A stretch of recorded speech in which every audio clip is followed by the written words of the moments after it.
Saya segala-galanya hopefully hanya kerana Allah lillahi ta'ala. Sebab yelah wanita kan, wanita ni banyak sangat. Memang fitrah suka kecantikan.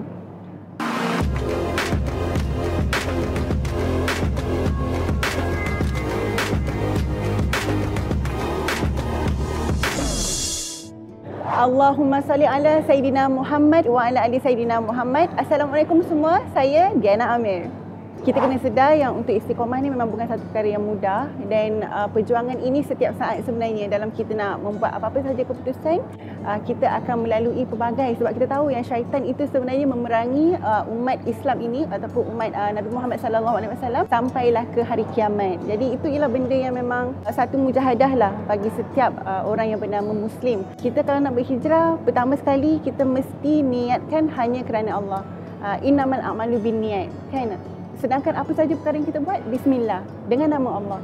So kalau kita nak berhijrah tu pun, kalau kita nak buat apa-apa saja kebaikan, nak hijab pun, semuanya hanya kerana Allah, bukan kerana manusia, bukan kerana dunia, bukan sebab nak dapatkan pujian orang, cakap wah awak dah baik ke, sebab pujian tu dia tak akan kekal lama.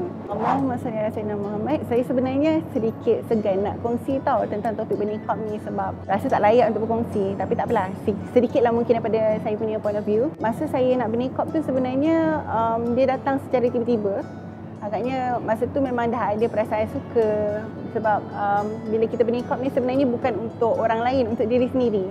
Kita nak jaga akhlak kita nak jaga, sebab saya pun dah bersuami, tak naklah nak bersiap. Keluar je lagi-lagi sebagai macam public figure, kalau keluar je mesti nak kena bersiap. Dan bersiap tu kenapa sebenarnya? Bukan sebab suami, sebab kita akan berjumpa dengan masyarakat. Kat situ niat dia dah salah dah.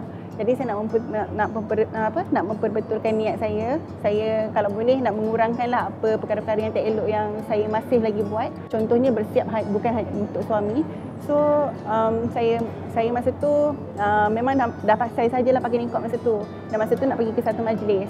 Lepas tu saya masa tu rindu sangat dengan Mekah dan Madinah. Sangat rindu, tak tahu kenapa, macam memanggil-manggil. Lepas tu dekat radio pula dibukakan lagu Labbaik Allahumma labbaik, labbaik la syarika lak labbaik. Aku datang kepadamu ya Allah, aku datang kepadamu ya Allah. So masa tu So masa tu saya rasa macam Allah memanggil-manggil saya, ataupun macam satu perasaan yang macam apa lagi yang saya nak dengan hidup saya. Saya kena. Sedangkan sahabat Nabi pun berlumba-lumba nak membuat kebaikan. Sedangkan mereka tu dah dijanjikan syurga. Saya ni yang tak dijanjikan syurga ni, pastinya kita pun kena berlumba-lumba juga nak berbuat baik supaya dapat redha Allah, dapat masuk syurga yang tertinggi hopefully. So berniqab ni is a move, satu step forward lah untuk saya perbaiki diri saya, iman saya, segala-galanya hopefully hanya kerana Allah lillahi ta'ala.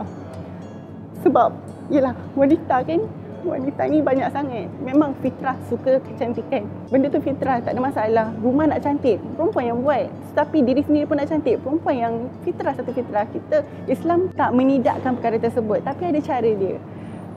Contohnya saya pergi ke Mekah baru-baru ini, lelaki diasingkan dengan wanita. Dan wanita bolehlah nak secantik macam mana pun, tapi di kalangan wanita saja. Cantik kan macam tu kan? Sangat memelihara wanita. So sebab itulah macam bila saya terdetik untuk berniqab, dan saya rasa macam buat je lah. Memang ada banyak lah beberapa orang yang macam memberi pendapat kepada saya untuk tak payah berniqab dan sebagainya, tapi saya rasa ini untuk diri saya sendiri. Satu perjalanan saya untuk dekatkan diri dengan Allah SWT. Jadi doakanlah apa saja yang saya buat lepas nikah apa ke sampai akhir hayat saya, hanya kerana Allah lillahi ta'ala, insyaAllah. Kepada sahabat-sahabat wanita saya, saudari saya yang saya sangat kasihi, satu fitrah lah untuk kita wanita ni. Kadang-kadang kita nak bercantik kan, kadang-kadang bila ditonjolkan kita punya aurat itu, kita rasa lebih cantik. Tapi kita kena faham, kita bukan diri kita punya. Rambut kita bukan kita punya, mata kita bukan kita punya, tangan kita bukan kita punya, tubuh badan kita, semua yang kita ada bukan kita punya, tapi semuanya milik Allah. Dan Allah telah menyatakan dalam Al-Quran untuk kita menjaga aurat kita seperti mana yang terbiasa dilihat. Maksudnya hanya boleh nampak muka dan juga tapak tangan sahaja. So bila Allah telah menurunkan arahan tersebut, kalau ikutkan zaman Nabi dulu, terus wanita-wanita itu mencari apa sahaja untuk menutup dirinya. Betapa tingginya iman mereka kepada Allah SWT. Tapi kita hari ini, masalah kita banyak beralasan.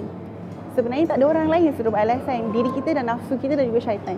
Sebenarnya kalau kita tahulah betapa hijab itu lebih meninggikan martabat wanita. Kalau orang kata kolot, sebenarnya mereka yang berhijab ataupun yang menjaga aurat itu, mereka lah yang paling terkehadapan sekali. Sebab apa? Tak kisahlah kalau kat dunia ni orang tak kenal, yalah sebab kita menutup diri kita, tapi dekat syurga tu malaikat semua tengah memanggil-manggil kita sebab kita menjaga diri kita kerana kita dengar ataupun taat kepada arahan Allah SWT. So saya harap kepada siapa yang masih lagi berasa ragu-ragu, ingatlah ya, dunia ini sementara sahaja. Dan kita pun dah diberikan banyak sangat teguran daripada Allah SWT. Banyak sangat musibah yang melanda diri kita dan kita kena faham hidup kita ni ada pengakhiran dia. Dan yang tak ada pengakhirannya dekat akhirat kelak. So apa saja yang Allah turunkan ataupun arahkan kepada kita, semuanya untuk kebaikan kita, insyaAllah.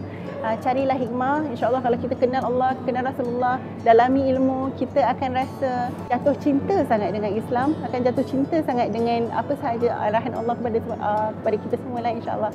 Jadi saya harapkan dan saya doakan kita semua akan diberikan taufik dan hidayah. Taufik itu maksudnya kekuatan untuk kita melakukan kebaikan. Saya ni pun yang bercakap ni pun sentiasa doakan supaya Allah memberikan taufik kepada diri saya, dan doa yang terbaik ialah ketika dalam solat. Sebenarnya dalam solat ni kita sedang bercakap dengan Allah. Kalau kita ada masalah dalam diri kita, susahnya nak berhijab, susahnya nak buat baik, susahnya nak bersedekah, doa dekat Allah supaya Allah bantu kita dalam kita punya solat, insya-Allah. Allah sebaik-baik pembalas ataupun mendengar apa yang kita doa tu, insya-Allah.